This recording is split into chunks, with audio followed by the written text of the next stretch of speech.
అత్యుత్తమ ప్లేస్మెంట్స్ తో ఎంఎన్సీ కంపెనీలలో ఉద్యోగమే లక్ష్యమా? ఇంజనీరింగ్ చదవాలనే మీ పిల్లల కలని కేజీ రెడ్డి కాలేజ్ తో నిజం చేసుకోండి. మానవత్వం మర్చిపోయిన మనుషులకు మాటలు లాభం లేదు, తూటాలు తప్ప అనుకున్నాను. అధికారం చేజిక్కించుకున్న అన్యాయాల్ని అరికట్టడానికి అహింస పనికిరాదు, ఆయుధం తప్ప అనుకున్నాను. అభాగ్యులైన అనేక మంది పేదల కోసం నేను నమ్మిన సిద్ధాంతంతో ముందుకు వెళుతున్న నన్ను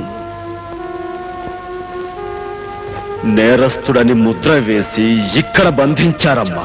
బాబు, ప్రతి మనిషి గుండె ఒక గుడైతే నువ్వు కొన్ని కోట్ల గుళ్లల్లో కొలువుండే దేవుడు అయ్యావన్నమాట. ఎంతో మంది తల్లులు చెల్లెళ్ళు నిన్ను చూడ్డానికి వస్తున్నా నీకు దగ్గరగా ఉండే ఇంతకాలం నిన్ను చూడలేని దౌర్భాగ్యరాలయ్యాను నేను. అలా అనకమ్మా, కావాలనే నీకు కనిపించకూడదనుకున్నాను. అంటే అంటే నేను ఇక్కడే ఉన్నట్టు నీకు తెలుసా బాబు? తెలుసమ్మా. తమ్ముని చూసిన మరుక్షణంలోనే వాడిని గుర్తించాను. నువ్వు వాడి దగ్గరే ఉంటావని ఊహించాను. మరి అమ్మని చూడాలని, అమ్మా అని పిలవాలని అనిపించలేదా బాబు? అనిపించింది. తమ్ముడికి నిజం ఎక్కడ తెలుస్తుందోనని గుండె రాయి చేసుకున్నాను. బాబు, అవునమ్మా. ముళ్ళు రాళ్ళు ఉన్న దారిలో నడిచి నడిచి ఎదురు దెబ్బలెన్నో తిని నువ్వు నేను మనసును మొండిగా మార్చుకున్నావమ్మా. కానీ చల్లటి అమ్మ నీడలో అమాయకుడిగా పెరిగినవాడు తమ్ముడు. వృత్తిని దైవంగా, కర్తవ్యాన్ని జీవంగా భావించే మనిషమ్మవాడు.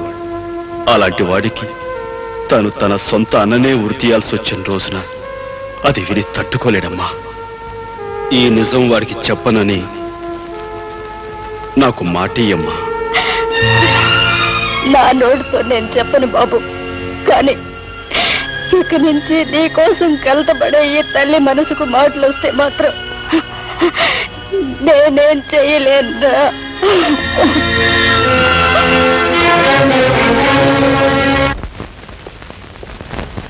అమ్మా, గంటగూడెం చూడటానికి ఈవేళ నువ్వు జైలుకు వచ్చావంట? అవును బాబు, ఈ ఇంటి దీపాన్ని ఆరిపోకుండా కాపాడిన మనిషిని చూడాలనిపించింది. నేను చెప్పాను కదమ్మా, అతనికి నాకు పోలిక ఉన్నాయని. అన్నట్టు ఆ మనిషిని చూసాక నీకేమనిపించింది? దేవుడు గర్భగుడిలో బంధించబడ్డాడనిపించింది. అదేంటమ్మా? అదేరా, నీ ప్రాణం కాపాడినవాడు అంటే నాకు దైవంతో సమానమేగా బాబు. అతని ఆఖరి కొరకు ఏదైనా ఉందేమో తెలుసుకుని తీర్చరాదు? ఉరి తీసే ముందు ఎలాగో అడిగి తీరుస్తారమ్మా. అది చట్టం ఆనవాయితీగా చేసేది. నేను చెప్పేది అతని రుణాన్ని నువ్వు తీర్చుకోవాలనిరా.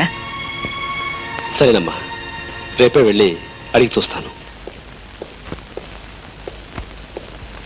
కంట్రకొట్లి, నీకేదో తీరాల్సిన కోరుకుందట. నువ్వు తీరుస్తావా? నా ప్రాణం కాపాడి నాకెంతో సహాయం చేసిన వాడివి. నేను ఎలాగో నీ ప్రాణాలు కాపాడలేను, కనీసం నీ కోరికైనా తీరుద్దాం అనుకుంటున్నాను. ఏమిటో చెప్పు. ఇక్కడికి పడమట్న 100 మైళ్ళ దూరంలో కొత్తపల్లి అనే చిన్న ఊరుంది. అక్కడ అమ్మవారి గుడి వీధిలో రంగన్న, లక్ష్మి అనే దంపతులున్నారు. అప్పులు ఇచ్చే ఒక పెద్ద భూస్వామికి వాళ్ళు బాకీ పడ్డారని నిర్దాక్షిణ్యంగా ఆ పేద దంపతులకున్న ఒక్కగానొక్క బిడ్డని బానిసగా తీసుకుపోయాడా భూస్వామి. నువ్వు వెళ్ళి వాళ్ళు రాసిచ్చిన ఆ నోటు బూడిద చేసి ఆ బిడ్డను తీసుకొచ్చి ఆ తల్లిదండ్రులకు అప్పచెప్పాలి. అదంత పని వెంటనే చేస్తాను, వస్తాను. కానీ ఒక్క షరతు. ఏమిటది? ఆ పని చేయటానికి నువ్వు డబ్బు ఉపయోగించకూడదు, నీ అధికారం ఉపయోగించకూడదు, ఆయుధం ఉపయోగించకూడదు. చెయ్యగలవా? తప్పకుండా చేస్తాను. నాకు ఉరిశిక్ష పడేలోగా నువ్వు ఆ పని చేయాలి. అది విన్న తర్వాతే నేను కన్ను ముయ్యాలి. అంటే వారం రోజుల్లోగా దాన్ని నువ్వు సాధించుకురావాలి. తప్పకుండా నీ కోరిక తీరుస్తాను, వస్తాను. వెళ్ళు తమ్ముడు, వెళ్ళు. జనారణ్యంలో జంతువుల గురించి కొంతైనా నువ్వు తెలుసుకుంటావు.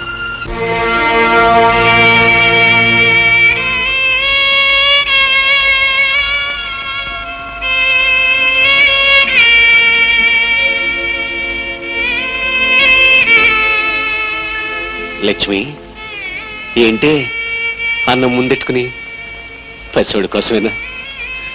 అవునండి, అలవాటు ప్రకారం 3 కంచాల్లో ముద్దలెట్టాను. ఆ తర్వాత తెలిసొచ్చింది చంటోడు మన దగ్గర లేడు కదా అని.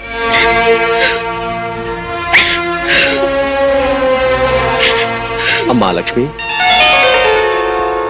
అన్నా అన్నా,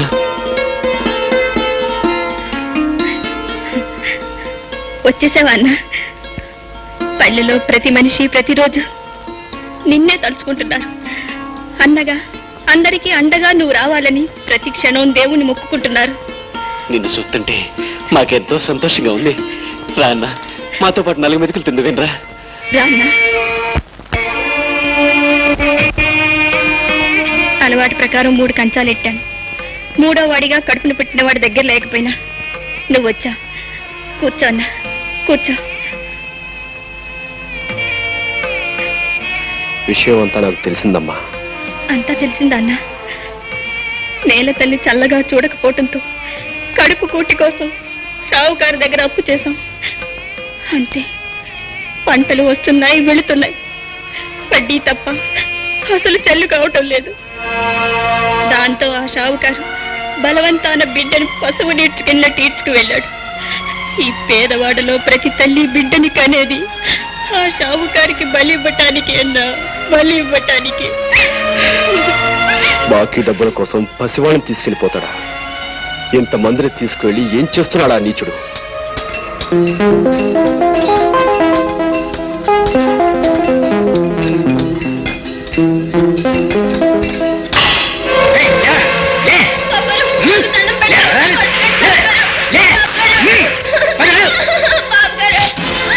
రాస్కల్, నువ్వు మనిషివా పశువా? డబ్బు పేరు చెప్పి కన్నవాళ్ళ నుంచి పసివాళ్లను విడదీసి జాలి దయా లేకుండా మండుటెండలో వాళ్లతో పనులు చేయిస్తావా? ఇదిగా నేనా వడ్డీ వ్యాపారిని. నాకు డబ్బు ముఖ్యం. 1000 రూపాయలు అప్పిస్తాను. పొలం నా పేరు తాకట్టు అవుద్ది. నెలకి 1000కి 100 రూపాయలు వడ్డీ. ఆ వడ్డీయే ఆ పిల్లోడికి నెల జీతం. మరి వాళ్ళు వడ్డీ కట్టక్కర లేకుండా నేను నెల జీతం ఒక్కరు లేకుండా ఆ పిల్లోడి చేతే పనులు చేయించుకుంటుంటాను. ఇది నా పాయింట్. ప్రపంచంలో ఏ కోర్టుకి వెళ్ళినా తిరుగుండదు. వెళ్ళి చూడు కావాలంటే. అడవి మనిషిలాగా ఆది మానవుళ్లాగా వీళ్ళని బానిసలు చేసి ఈ చిన్నారి చేతుల కష్టంతో సొమ్ము చేసుకుంటావా? వాళ్ళ తల్లుల కడుపు సోకం నేను నిలువునా కూల్చి పారేస్తుందిరా. ఇదిగా మునీశ్వరుల్లా ఊరికే చేపనార్థాలు పెట్టం కాదు. 5000 సొమ్ము నా మొఖాన కొట్టు.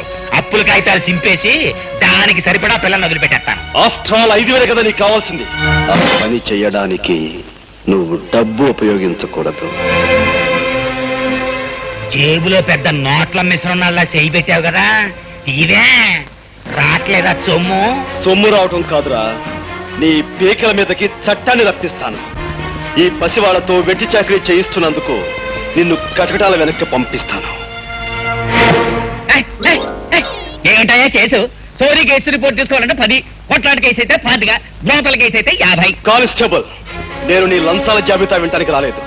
సాగుతున్న అన్యాయాన్ని చట్టానికి చెప్పడానికి, రక్షక శాఖ సహాయంతో పసివాళ్లకు రక్షణ కల్పించడానికి వచ్చాను.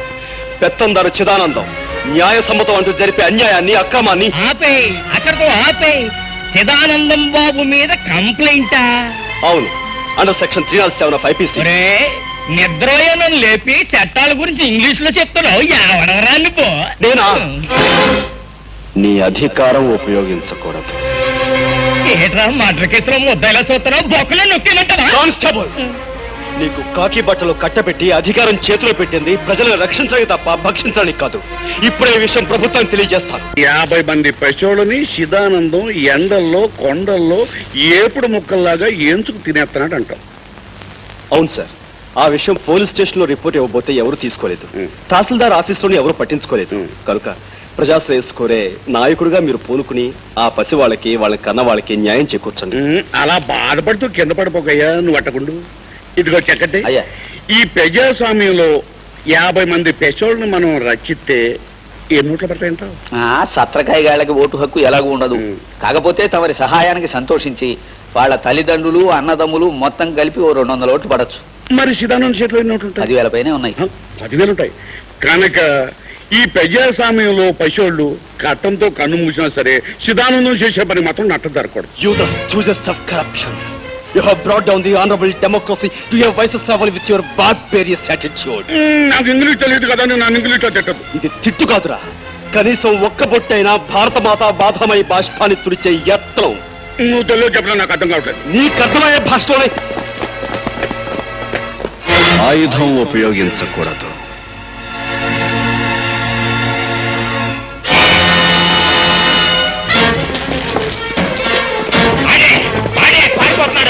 పట్టుకోండి పట్టుకోండి. సరిగాపో ఆయన్ని పోలీసులు పట్టుకునే లోపల మన మనుషులు పెట్టి ఆయన్ని చంపించాయి. పోలీసులు ఎన్కౌంటర్ లో చచ్చిపోయిందని రాంచేద్దాం. నాతో ఫ్రెండ్షిప్ మొదలెట్టాక నీకు కూడా ఎండన విడియాలు వస్తున్నాయి.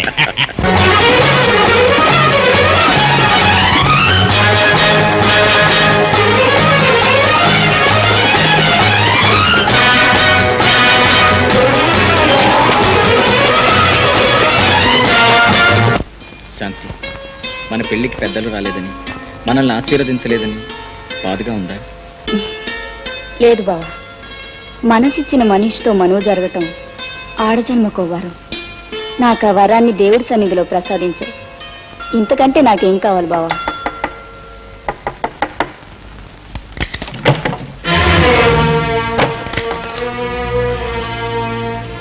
అవునే, నువ్వు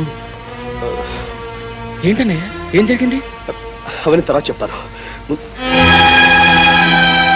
క్షమించండి, రాకుండా సమయంలో వచ్చాను. నేను ఇంటిగా బయటికి వెళ్ళిపోతాను. ఆగనయ్య, నిన్ను చూస్తుంటే ఏదో ప్రమాదంలో ఉన్నట్టున్నావు. అసలు ఏం జరిగింది?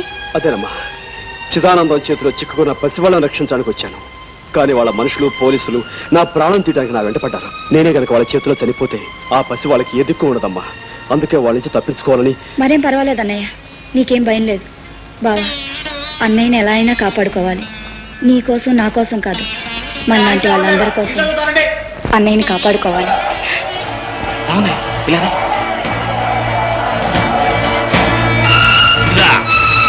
ఓ దొంగనాయాలుగాడు మా ఇంటి నుంచి తప్పించుకొచ్చాడు. మీ ఇంట్లో ఏమన్నా దూరాడా? లేదు బాబు, ఇటెవరు రాలేదు బాబు. అబద్ధాలు ఆడేవంటే నరికి పోగులెట్టేస్తాను. నిజం చెప్పు. నిజంగానే బాబు, ఎవరు రాలేదు బాబు. నీతో మాట్లాడి నాకు చెకింగ్ చేస్తానుండు. బాబు, ఏంటి? నిన్ననే మా అన్నయ్యకి పెళ్ళయింది. ఈవేళ శోభనం జరుపుకుంటున్నారు బాబు. శోభనమా? కళ్ళతో సూత్తే కన్నమ్మను. బాబు,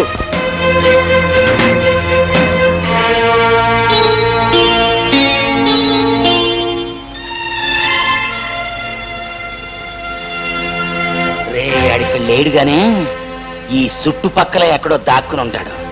మొత్తం ఎతకండి. కనపడగానే నరికి అవతల పాడేయండి. ఆడికి ఆశ్రయం ఇచ్చిన వాళ్ళు కూడా నరికి అవతల పాడేయండి. ఎవడర్థం వస్తాడో చూస్తాను.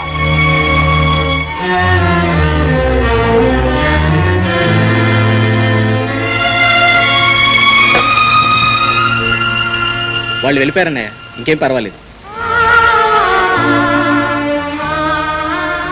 మనుషులకు మనసులుంటాయని తెలుసు, కానీ అవి ఎంత గొప్పగాను ఎంత ఉన్నతంగా ఉంటాయని ఈ రోజే తెలుసుకున్నాను. అమ్మా, చిన్నదానిది, నిన్ను చెల్లెనాలో చేసిన ఈ గొప్ప పనికి తల్లనాలో నాకు తెలియటం లేదు. భర్తకి బిడ్డకి తప్ప తన పక్కన మరెవ్వరికీ స్థానం ఇవ్వదు ఆడది. అలాంటి పవిత్ర స్థానంలోకి నన్ను తీసుకుని కాపాడిన నువ్వు నిజంగా తల్లితో సమానం. ఈ నుంచి మీరు తీర్చుకోవాలో నాకు తెలియటం లేదు. అదే మాట అన్నయ్య, నువ్వు మా కోసం మా పల్లె కోసం చేసిన సాయం ముందు త్యాగం ముందు నేను చేసింది ఏ పాటిదన్నయ్య. నువ్వు 10 కాలాల పాటు చల్లగా ఉండటమే మాకు కావాల్సింది. అమ్మా, పవిత్రంగా జరగాల్సిన మీ మొదటి రాత్రి నా కారణంగా పాడైంది. అందుకే నేను వెళ్ళి పూలు తీసుకొచ్చి మంగళప్రదంగా మీ మొదటి రాత్రికి అలంకరణ జరుపుతాను. ఒక అన్నగా నన్ను తృప్తి పొందనివ్వండి.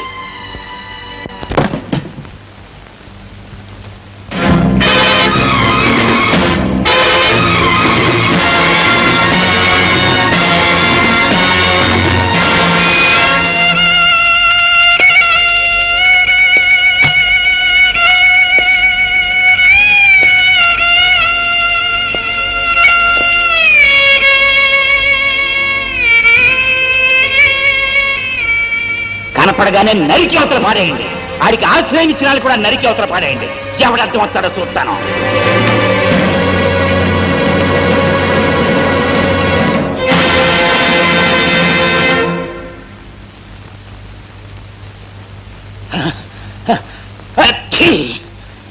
ఇలా పిలవకుండానే వచ్చిందేంటి తుమ్ము?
నేను వెళ్ళే పని సాధించి నీ కోరిక తీర్చాను. నిజంగానా? అవును. నువ్వు చెప్పిన పసివాడిని ఒక్కనే కాదు, ఎందరో తలలో కన్నబిడ్డల్ని ఆ కసాయి పెత్తందాల చేతుల్లోంచి రక్షించాను. వాళ్ళ బానిసత్వానికి ముగింపు పలికి వాళ్ళ బ్రతుకులు కొత్త మలుపు తిప్పి. ఎలా సాధించావు ఆ పనిని? ఆ షావుకారుని గొడ్డలతో నరికి చంపేశాను.